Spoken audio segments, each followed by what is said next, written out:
Okay, it's 5 o'clock. We'll call a meeting to order for Administration Committee for May 20th, 2025. Start with call the roll call. Chair Burning, he is excused. Vice Chair Counter, Present. Supervisor Long, Present. Supervisor Fiedler, Supervisor Shirley. Present. We have a quorum. Okay, we'll start then with, does anybody have any changes to the minutes from the last meeting? Any changes? No? Okay, we'll consider the minutes approved for April 15th, 2025. Next on the agenda is public comment. So we have Matthew Bombach, is it correct? Correct. Thank you. If you want to come up, state name and address, and then go ahead. Thank you. My name is Matthew Bombach. I'm a property owner, vacant land property owner in Troy Township in the subdivision that would include the currently active tax deed parcels that are for sale. I had submitted a bid but late for this agenda, and because the bid itself is outside the initial structure of the bid proposal, it's a combined bid. I wanted to kind of clarify why that's, as in the stated language, advantageous to the county to sell both to a single person. The two parcels that are in my bid proposal, which was just given to Christine Hines just moments ago, are adjacent and meet the structure of the county's minimum requirements at 5 acres. And I have spoken with the township board, and the planned use of a small apple orchard is okay, meeting the conservation standard and use standard under those. I understand that there won't be a decision made on this until the next meeting, and in between that time, Christina said she will structure the bid to meet the standards required for you guys to accept that. And just want to say thank you very much for hearing me out today. Thank you. Is there anybody else that wish to speak for the public comment? Anyone else for public comment? And a third call. Anyone else for public comment? All right, we'll move on then to business item number 1, the financial report for April 2025 with Dustin. Thank you. Thank you, Chair. Just looking at the financial report, we're now a third of the way through 2025. So we're kind of looking at our remaining expenses and revenues to be about 66% or so. We'll kind of notice that IT is a little below that. They're at for their expenses 55% left, and that's kind of due because of the timing of their invoices. Our Microsoft Oracle licenses subscriptions were due in the first 4 months of the year, so that's really going to throw that off for him. But otherwise, John and IT is tracking just fine. And then if we move down to our sales tax, kind of like to point that out. So February came in at $785, which is a couple $100,000 higher than last year, actually, last February. And we're tracking right along where we need to be. Pretty much so far, we haven't seen anything to be concerned about at this point. And then just one other thing on the KIP. We'll notice that we closed out our solar array in the Baldwin Egg Center. There's a lot of signs around that I guess solar is not popular right now. So no, just kidding. We just were a little concerned about the availability of the federal funding that we were relying on for that project. So it just wasn't economically feasible to continue with it. So we postponed that project for now. Any other questions about the finances? Mr. Chairman, if the administrator could go back to the first part of the presentation. It's not really a question. I'm looking at the last column with percent remaining, let's say in the first 110 area. It seems like all the first three figures are the same. It just struck me, that's interesting. Is there a reason why they all happen to just be the exact same percentage? Do we take out per month a certain amount of money, or how does that work? Those three are probably all, if we go to the department level, it's probably all property taxes being assigned to them. So you're gonna have the exact same, that's the only revenue in those departments. So you'll have the same amount each month posted. And then if you could just go slowly down, there had been some figure that had been in what I'd looked at earlier that I thought had about 12 figures in it. Did I miss that this time? Might have been that one. Yeah, it might have been that one. Could you just explain what that is? It's a formatting issue that we have that we are not able to fix. That's the percentage of 2 million divided by 0. Okay. Yeah, because I looked at it, 4 million%. What's happening here? Okay, so that's just a snafu in the system that we can't. Correct, yep. Okay. That's math. That's right, it's math, but Yeah, that's what happens when you divide by a number that's 0 or close to 0. and then if you could go down to the revenue and just the sales tax again. And are we budgeting $1,044,000? Is that roughly what we're budgeting per month? What it says in the second line? Yes, And then we've gotten in 810 and 785. So I look at that and I say, woo, we're a couple $100,000 short in both. yep. Is that causing any concern? No, I mean, typically we always start, as you can see, we always start the year a little slower than normal, and then it picks up as we get into summer. Okay, I can see that that's what happened last year. Okay. That's all, Mr. Chairman, I got.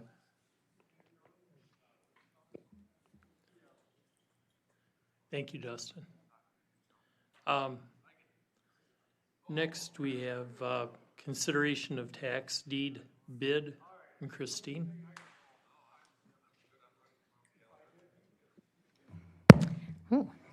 Good evening.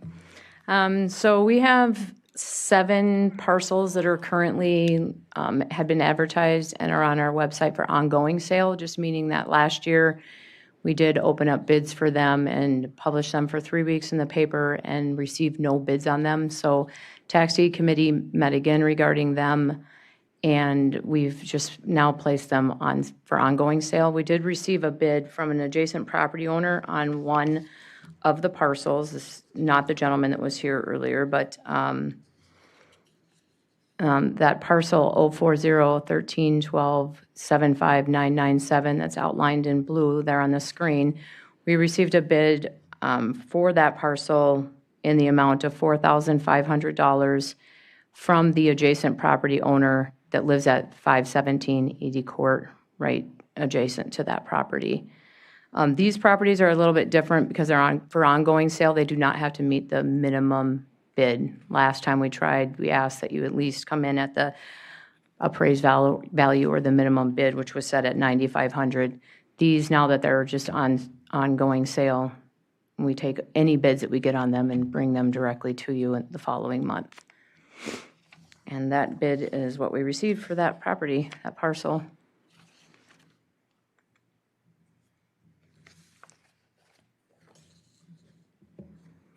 Had a question for you. On all 3 of those, they're all considered outlots. Are those all non-buildable lots? They would not be able to have a dwelling on them in the future? Yes. I can answer that question. Yes, this is a conservation parcel, so nothing can be built as far as a structure.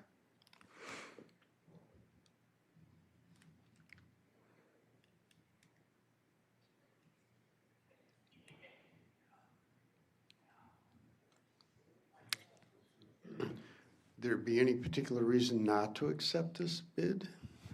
I mean, I think it's advantageous to the county because we'd like to get it back on the tax roll.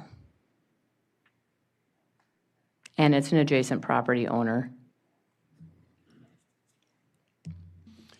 Well, in that respect, I'll make a motion to accept the bid amount of $4,500 on this particular tax deed bid. Second? So I have a motion and a second. Any discussion? Seeing none, all in favor, do you need a voice vote on that? So, do a voice vote, please. Oh, voice vote, okay. That's, okay. So all in favor signify by saying aye. Aye. Aye. Motion carries unanimous. Thank you. Stay up here. How to stay up here.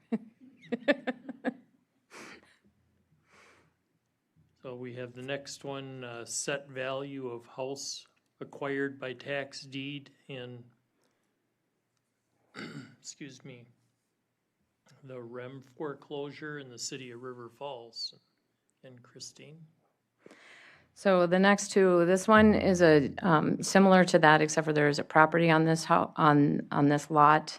And I think the last time there was a property was 2022, did a similar situation where we obtained the property, got the property cleaned out, secured the property, had a realtor come and set a value, appraised value on the property, and then I'll bring it to you to determine what we should set it at.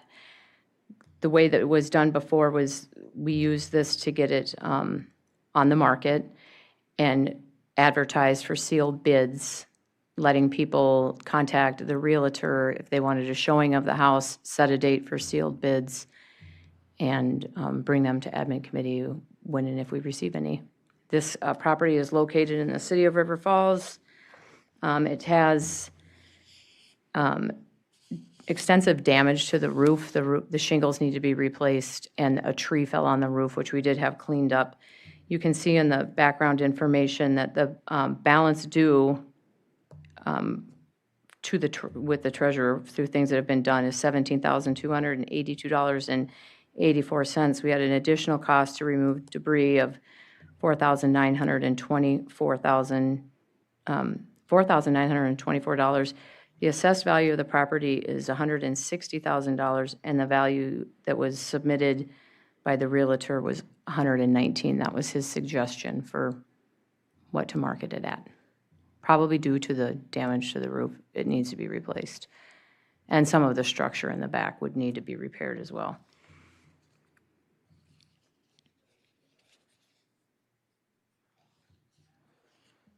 So open up to questions.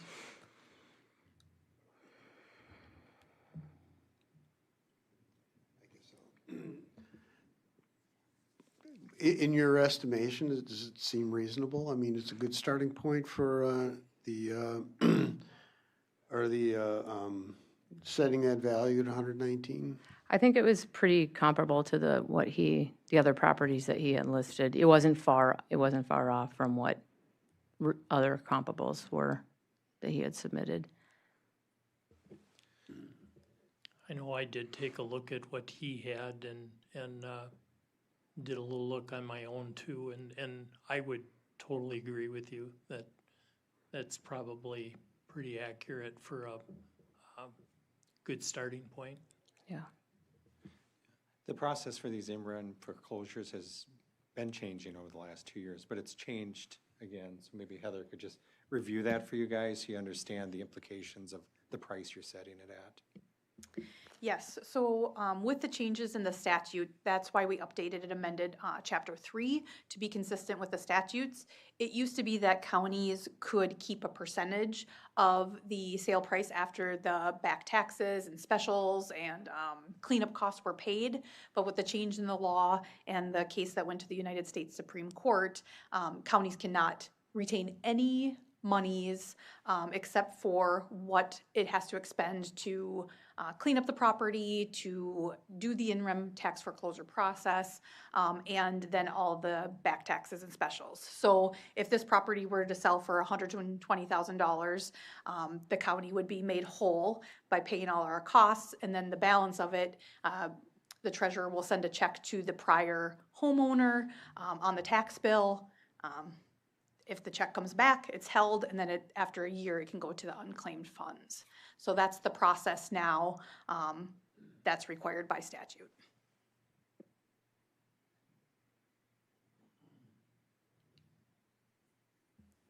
So with this, you need a motion for approval to set the value at $119,000 Yep, and contract with the realtor to, in contact. Okay. I'll move to approve the value set by the Realtor at 119, and also to contract with the Realtor to get the process moving, if that's the right wording. Second? So we have a motion and second to set the value at $119,000 and contract with the Realtor Jim Moe Real Estate Services. Is there any discussion?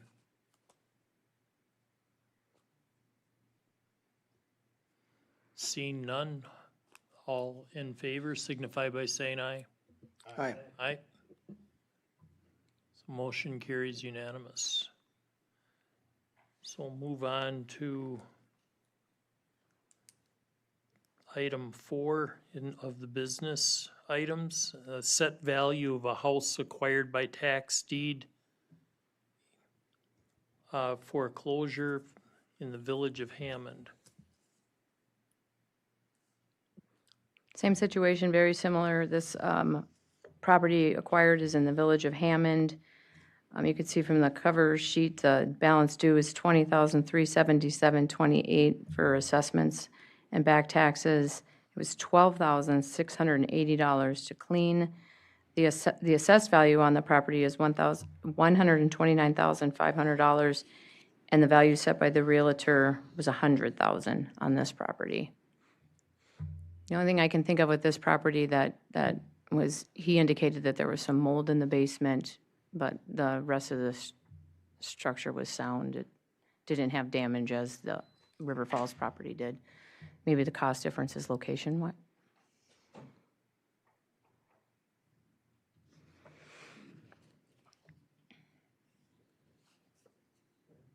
Okay, well, I'll go ahead and move to approve the value set by the Realtor at 100,000. And I'm assuming we're also contracting with the Realtor again to sell this property. Correct. We'll do the advertisement and he can show the property and we'll do sealed bids, same process. So we have a motion and second to value the property at $100,000 and contract for sales, Jim Moe. Is there any discussion?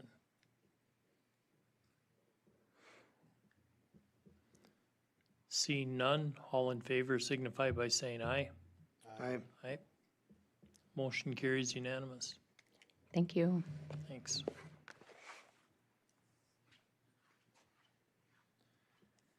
Next on the agenda, business item 5, consideration of regrade request for sheriff's patrol lieutenants and captains. That's Audrey. Yes. Thank you. So upon request from the sheriff's office, we did perform a full compensation analysis for the lieutenants and the captains. The results of our analysis did reveal that our current placement for those positions is below market. And so we would recommend increasing those grades by 1 placement just to better align with positions in the current market. The employees impacted by the regrade will be placed at the appropriate step in the new grade according to our county policy, and total cost for the remaining 2025 calendar year is approximately $4,700. Yeah, and this one's tied to the next agenda item. So it's a regrade and then additional steps. So I don't know if you want to hear the full explanation or just the first half and take action, if you want to hear the full and then take action on the first part. All right. So explain the second part too, Audrey. Okay. So if the regrade is approved, the next part of that is that we also looked at a compression issue. So that was kind of the main request. We're looking at our lieutenants and we're captains, and we're looking at their pay compared to their subordinates. And so I said, well, let's look at the position as a whole first, see if it's graded correctly compared to market internal equity. And that's where we said, okay, I think it's graded incorrectly. Let's regrade it. Now, where does their compensation fall? Is there still a compression issue? And yes, looking at that, there is, based on the new WPPA agreement and the wage increases that are approved for the deputies, it is creating and will continue to create an even more drastic compression issue into 26 and 27 if something isn't done. So to correct that issue, we're looking at a target pay variance of around 3 to 5% between the supervisors and their subordinates. So to keep them in that range, we would recommend an additional 2 steps for each of the affected supervisor positions. Yeah, when you looked at the sergeants, to the lieutenants to the sergeants, that's really where the compression was most noticeable. The WPPA agreement had a 3% annual COLA adjustment. The wage grid has a 1.5 to 2.5 steps. So just projecting out just a step increase, which is what we have half the time, it actually narrowed up to where the sergeants by year 3 were making more than the lieutenants just on base pay. So that's a sign of compression. So the 2 extra steps, what that'll do is that'll get them up to that 5%. It'll get them on the high side of that range that we're shooting for, and then they'll recompress over the next couple of years. The other thing that we can do, besides just step increases, is really try to build in any type of a COLA that'll help with that compression also. But this hopefully would be enough to keep them in the 3 to 5% range for the next 3 years, so that we're not coming back every year and asking for something additional. This should be it for the next 3 years then.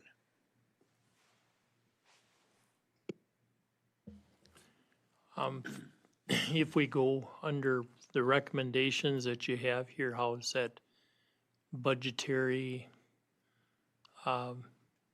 I know you said 4,700 on the first one, I believe. Yeah, $4,700 is the regrades cost, and then another $9,000 on the additional steps. The additional steps are just for 4. It's 3 lieutenants and the field services captain. And support services, 5 for the steps. No, not the steps. That's the regrades. Yep, Sorry. yep. About 30. Just listen to me. So total budget impact about 13.5. Yeah, yep, right around that area. It's not, I mean, it's such a small pool of people that we're dealing with that the total fiscal cost for the county is not that great. So, and that's a per year cost, obviously. Sure.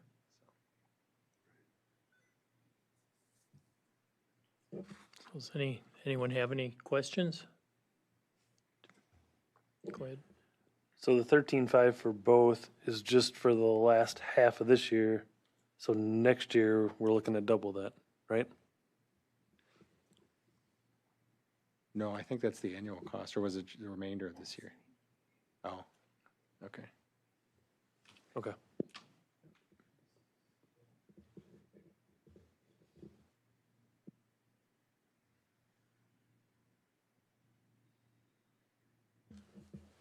Yeah, that's the cost compared to doing nothing. So if you don't do anything, yeah, you could save the 26,000. So we would just end up paying the next lieutenants and captains more, though. Once these quit and we have to hire someone new. So Would be good. see Brent nodding back there. Better to keep the trained ones.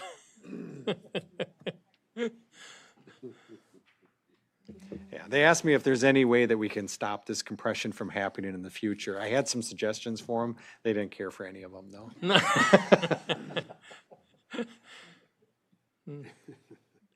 So we have a motion. Okay, go ahead. So is this compression happen because of the results of our union negotiation, or is there something in there that we could have done differently? Yeah, no, it's the 3% adjustment in the union contract. So they have a 3% COLA built into their contract. The sergeants also have in year 3 a 50-cent extra bump on that wage rate. So it's 3% plus that 50 cents. I mean, those are the two things that are directly contributing to the compression, though. It's just that the union contract is going up faster than what our step grade progression system would be. So.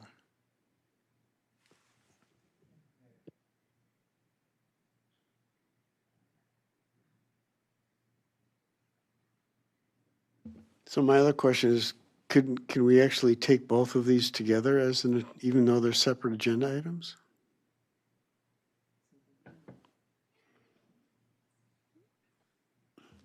Yeah, I mean, you can make a motion to approve the regrade and the resolution.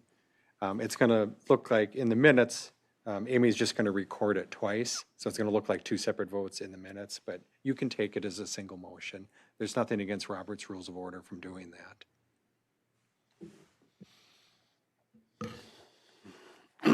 Okay, well, I'll go ahead and make a motion then to approve business items 5 and 6, consideration of regrade requests for Sheriff Patrol lieutenants and captains, as well as the resolution granting additional step increases for Sheriff command staff due to compression. Second? So we have a motion and a second. Is there any further discussion? Yep, go ahead. Question. So what were some of your suggestions on ways that we might be able to avoid this in the future? Just out of curiosity, I mean, are there legitimate? Well, I did talk to the union president and give him my suggestion. He didn't think it was a good one either. But just give the union less of an increase next time was my suggestion. So, that's actually the only idea I have, but nobody seemed to have liked that idea yet.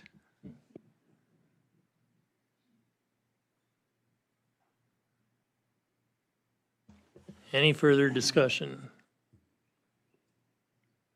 Seeing none, we'll have all in favor signify by saying aye. Aye. Aye.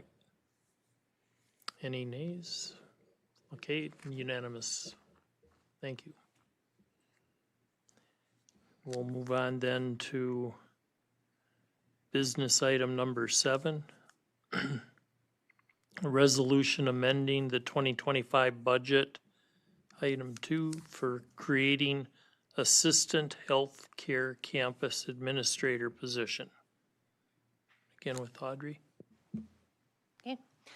So we are recommending the addition of a full-time assistant healthcare campus administrator.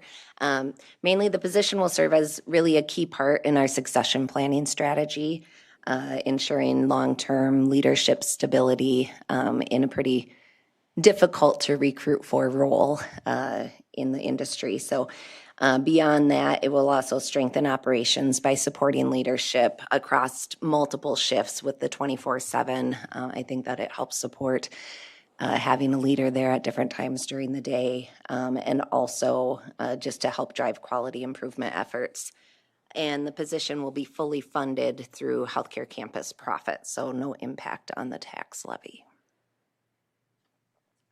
The budget amendment is really, positions are authorized in the budget by the county board. So this is a new position. It's not authorized anywhere else. So I'm bringing it as a budget amendment. It's really just the FTE. There's no fiscal amendment. It's just a authorized FTE amendment.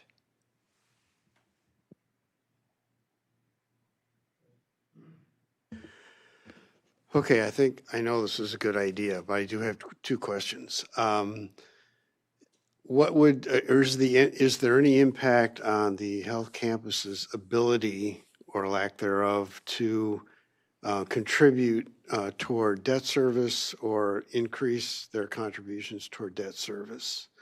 And then the second question would be, what would be the impact or consequence of waiting until the 2026 budget? Yeah, so it's not going to have, the healthcare campus has already made their $500,000 contribution to the debt service fund for this year. So they've made that payment already. We've already booked that entry. So it affects their net profit, the profitability of the healthcare campus. I mean, because it's more expense, it's not going to bring any more revenue in. It's just more expense. So it's going to reduce the future amounts that are available. I don't think it's going to reduce the amount of their contribution, but I mean, it's going to have an impact on the total amount that would be available to transfer out of the healthcare campus. So, I mean, to your point, it does have a fiscal impact in that respect, but I don't think it's going to negatively impact the plan that we have currently or going forward, if that makes sense.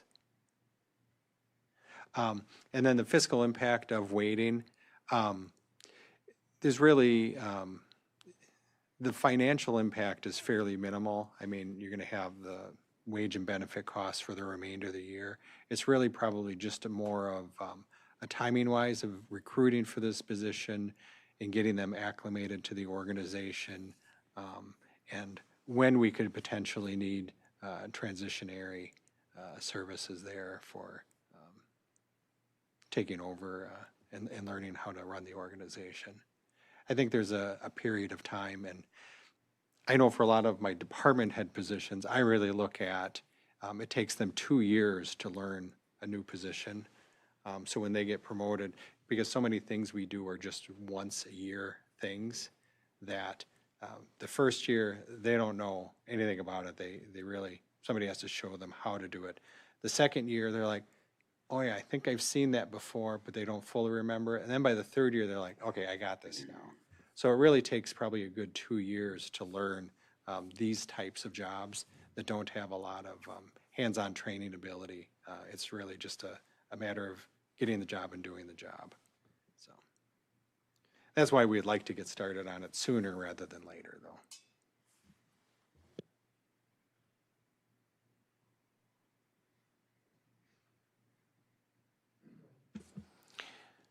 Is this new position, is there somebody on staff that you're looking to move into this position, or would this be a person that you're looking for brand new? It would most likely be an external placement. Okay. And I had one other question and I can't think of it. You were talking about additional expenses with this, but they also do have more income coming in with that other wing opening up too, right? Yeah, they are exceeding revenue expectations. They continue to do really well with the Medicaid reimbursement rates at the higher, and then with Kitty Roads opening, we're seeing more profitability with that. So that's why I said I don't think that'll have any negative impact on our long-term plan for their contribution towards the debt service. But this position won't generate any additional revenue. No one's going to come here because they go, oh, that's your assistant healthcare campus administrator? Well, I want to go there then. And maybe they would. I don't know, Sandy.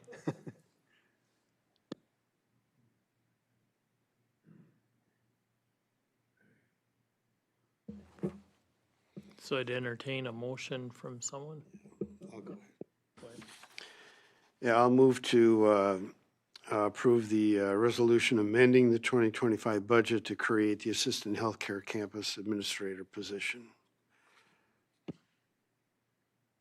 So we have a motion, we have a second. I'll second. We have a motion and a second. Is there any further discussion?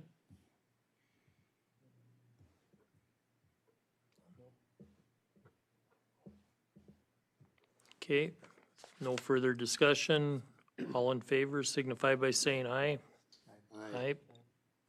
Motion carries unanimous. Moving on to business item number 8. Resolution amending personnel policies, animals in workplace policy and drug-free workplace policy. Again with Audrey. So the animals in the workplace policy is a brand new policy, and it really got brought up because of the number of cases that we were having with employees bringing animals to work. So it was recommended that we create a policy and kind of define what our rules should be on this. And so overall, it was determined that employees will be prohibited from bringing animals to work on county property or into county buildings, although still complying with the law. So looking at Americans with Disabilities Act and service animals being allowed. So new policy there. And then the drug-free workplace policy, our rules were actually more stringent than what the Federal Motor Carrier Safety Administration regulations are. And so after speaking with the highway commissioner and also looking into basically how and who we have for providers in the area to actually perform these testings for us, it was determined that it would probably be better to change to actually coincide with the regulations versus being more stringent than the regulations.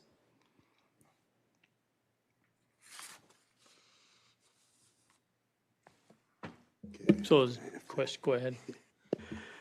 I have to ask about the animals. I mean, can you give us some examples? I'm just really curious. We actually have people bringing animals to work. I guess so. I wasn't really aware until we really started talking about it. And then apparently it's happened, and mainly dogs. People love their dogs. So, and I don't think they were coming to work for the full work day, but they were coming in for visits, and fish. Maybe there was some fish involved. So just to make sure that it doesn't become an issue in the future.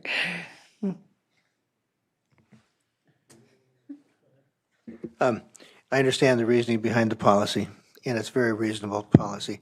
But I just wonder if it isn't a little bit too stringent, and if we don't need a few more exceptions. And I don't have a specific amendment in mind, but I was just going to just suggest something like maybe the decision-making could be driven down to the supervisor level, because I can just see a person with just having an issue. They're going to work late that day, and all of a sudden their 8-hour day becomes a 10-hour day, and they've got a pet at home and nobody else at home for some reason, and it's an extraordinary circumstance. And gosh, rather than take off a bunch of time at noon to drive 20 miles home and back and waste time there, maybe there should be some exceptions where if the supervisor understands it's not a vicious animal, or there isn't anybody with medical issues if the animal is around them, maybe they could make limited exceptions and make it a policy that was fairly strict, that the routine should not bring your pet to work, but just a little bit more flexible than what we're suggesting. And if the folks thought that was reasonable, I would just suggest you could bring this back next month, and we could throw in an exception or two more, or another process by which somebody could bring their pet to work. And my last question was going to be, did we solicit the views of the employees on this particular item as well? Yeah, and that's where it came from, was our staff advisory committee. So Right. we talked about it there, and also at department head. Okay. Yeah, they were actually the ones who asked for a policy to be implemented. Well, I guess I would just throw out if there's any thoughts on whether we think it should be slightly liberalized or whether we think this is fine. I don't feel strongly one way or another about it, but I can just see that some employees occasionally, if they didn't abuse the process, might really benefit from not feeling badly and not breaking the regulation if they were able to bring their pet to work.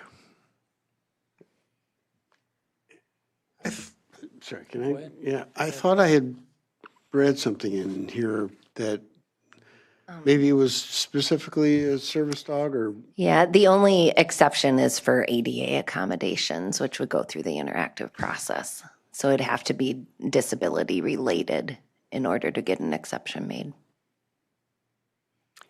And I know this was written very carefully to make sure we stated it was county employees, because I know there could be state employees that have their dog here and. it's State like- employees or public, that, It- right, it's not a public-facing policy, it's just an employee policy. But I also noticed we'd had a supervisor who had a trained dog, wasn't a service dog, but it was a dog that had all the licenses to visit hospitals and nursing homes, whatever. He would occasionally bring his dog here for various events up at treatment court and otherwise. I don't know if he would fall into this category of employee for this purposes. And, it happened about 3-4 times a year, and I know there was no issues when he did it. That's why I just think if there was just a little more flexibility in it, we might cover some of those things without having an embarrassing situation for somebody. Actually, under the emotional support animal definition, so we say that we don't allow emotional support animals, but they are not permitted in the workplace unless explicitly required by law or approved by the county administrator or human resources on a case-by-case basis. So that may kind of fall more into what it does provide for a little bit of flexibility. I think putting it at an individual supervisor level might be. Well, I just assumed where you'd go with that. And I was looking at that and I said, gosh, bounce it all the way up to Ken for a decision on the dog for Right. 2 hours twice a year. I thought that's a waste of time for everybody. And I think somebody would be very intimidated bringing it up to the county administrator. Can I bring my dog in? But the supervisor's on the spot. They know better. They know the other employees. They know if they've got allergies. They know if they're scared of dogs, and they can make a reasonable decision. And if the county administrator wanted to put out the word as to how he thinks this should be interpreted, hey, that's okay. But I do think slightly more flexibility is better. But if Chairman wants to, go ahead. I guess since you're here, I have a question for the healthcare campus. Do we have any employees that bring their dogs in to visit patients? We do. So how would this affect? And bearded dragons and bunny rabbits. So what do we do with that under this policy? Right, that it would no longer be allowed in those situations unless approved by Ken, but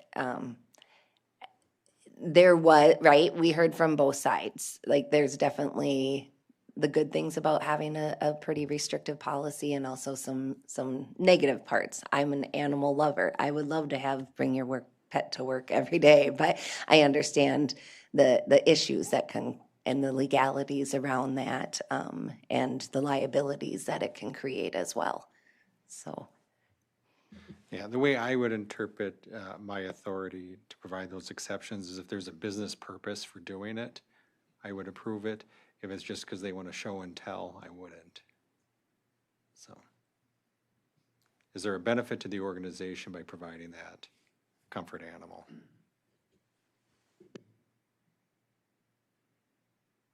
It does say county administrator or human resources, so that also gives us a little more flexibility. Audrey? I move to strike or human resources. I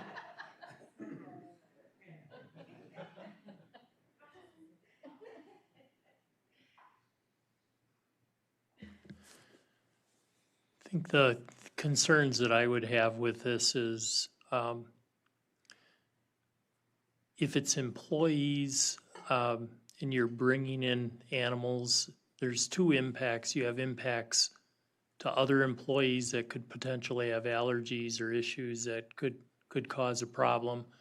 The other one is we've got to remember that we're also a customer-oriented organization here. So you also have the issue when you have people's pets, if they can be disruptive or give perceived harm to somebody that's here to do business at the county.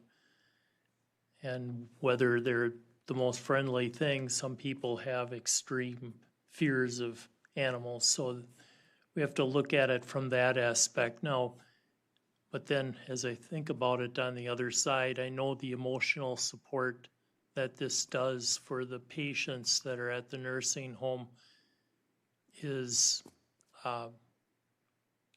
very well accepted, and the people that are there very much appreciate having those animals that come in and have the ability there. So I would say their area, it's a little bit different, mainly because these people are residents of our facilities, and they don't get the opportunity to see anything any other way. So for them, when they have had pets a lot of times their entire lives and they aren't allowed to have pets there, and for somebody to bring one in, it really makes their day. So I really, I feel differently about the stuff that happens at the nursing home. I am concerned only for what the rest of it is, mainly because of the business side of it. So.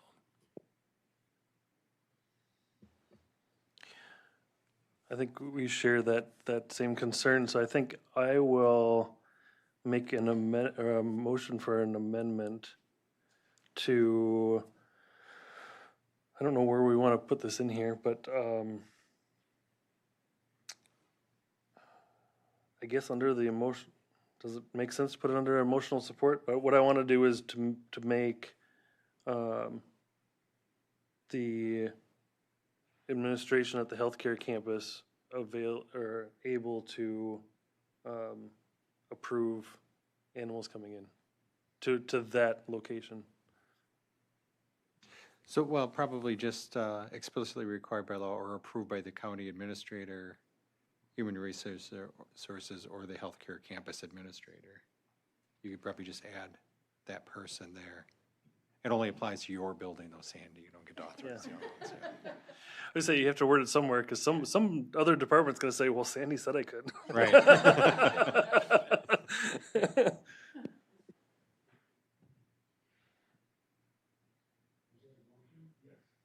I'll second that. Okay, we have a motion and a second. Is there any further discussion? Seeing none, all in favor signify by saying aye. Aye. Aye. And that's on the amendment. On the amended, You don't have an original motion, but it's just, so you had a motion to add something to the policy, that's fine. Technically, there's no problem with that. It's not a motion to amend, it's just a motion at this point to add that piece. So we're good. all right. So moving on to business item number 9. Nope, so then you I'm still sorry. need a motion to approve the policy with this addition. So Okay. like an original motion, you still need that part now. Okay.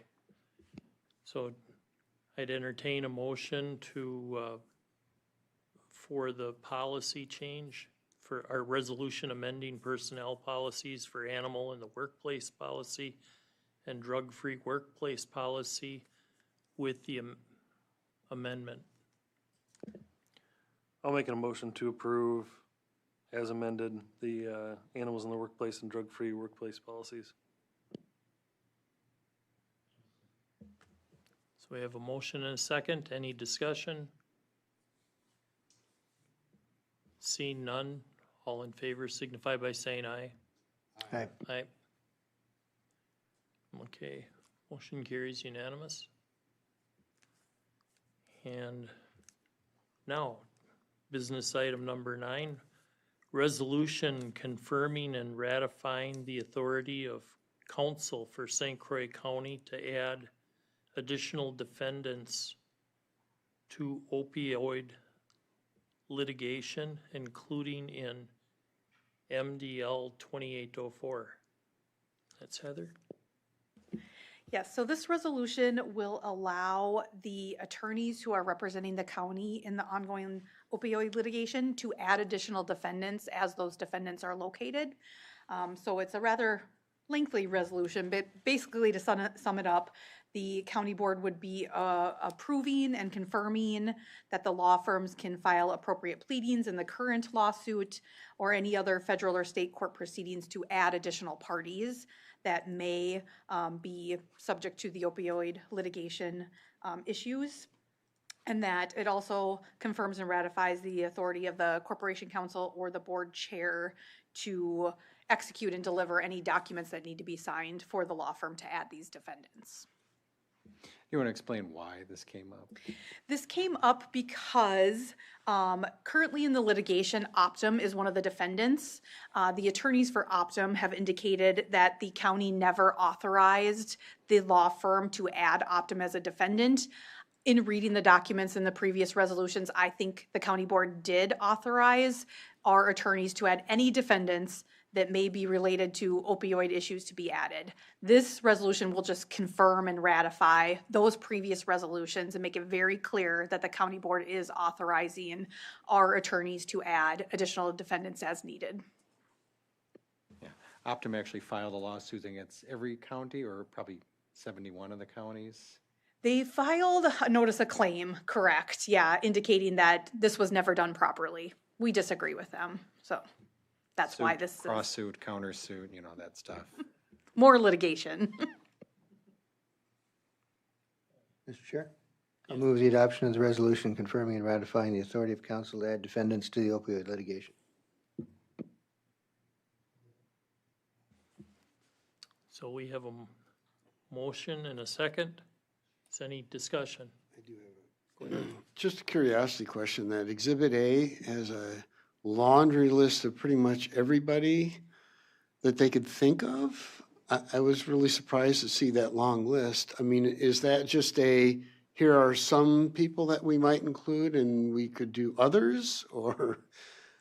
Well, it says non-inclusive list, so this is just the people that they may be considering adding as defendants, but it's not, there could be more, but these must be the ones that are on their radar that they could possibly think of adding as defendants, or have already added as defendants.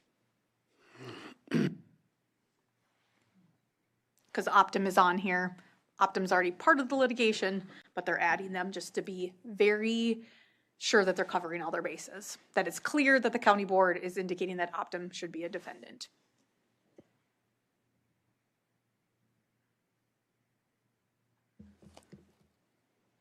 Any other discussion? Seeing none, all in favor signify by saying aye.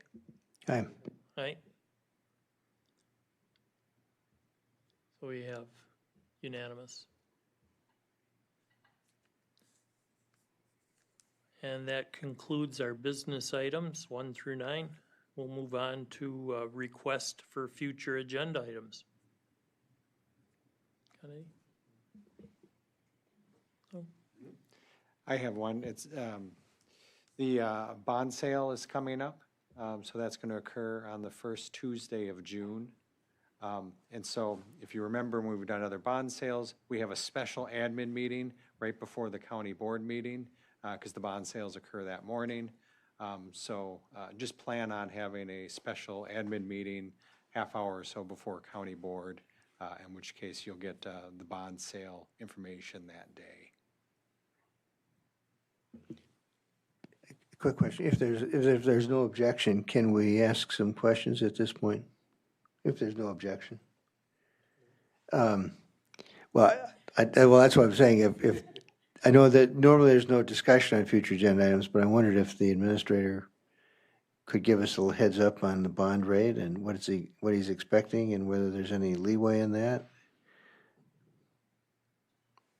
No, I'll talk to you personally after the meeting. I'll tell you what I know. I don't know much, so.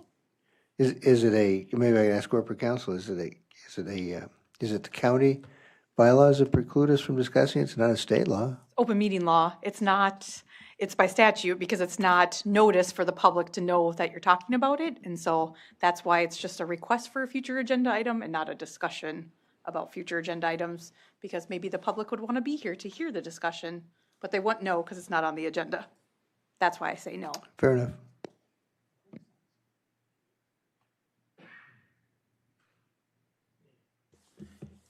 Any other requests for future agenda items?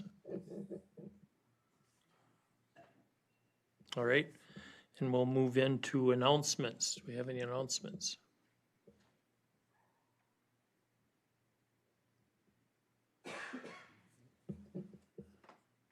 All right. Date of the next meeting then will be June 17th, 2025. Yeah, the next regular meeting will be June 17th. We'll have that special meeting Yep. on June 3rd.